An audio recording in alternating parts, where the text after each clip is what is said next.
मनमोहक सुगंध, पांढरी फुले, नारंगी देठ असणारी, रात्री फुलणारी आणि सकाळी त्याचा सडा पडल्यानंतर मन प्रसन्न करणारा सुगंध देणारी अशी एक वनस्पती आहे जी तुम्हाला माहिती आहे का? समजलंच असेल की मी पारिजातक या वृक्षाबद्दल बोलतोय. पारिजातक याची पाने, फुले, बिया आणि साल ही आरोग्यासाठी फार महत्त्वाची आहे. त्याचे उपयोग मी तुम्हाला सांगतो. पेन किलर खाऊन कंटाळलात तुम्ही, बरोबर?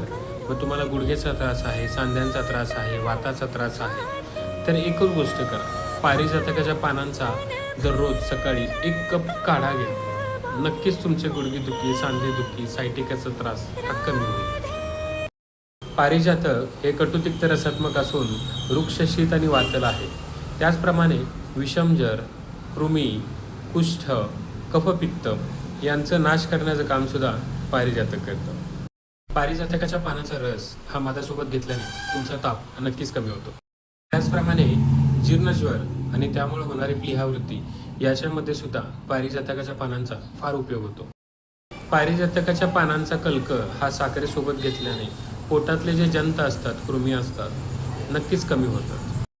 पारिजातकाच्या बिया ह्या ठेचून ज्या ठिकाणी चाई पडली आहे त्या ठिकाणी लावल्यास नक्कीच केस उगवण्यासाठी मदत होईल.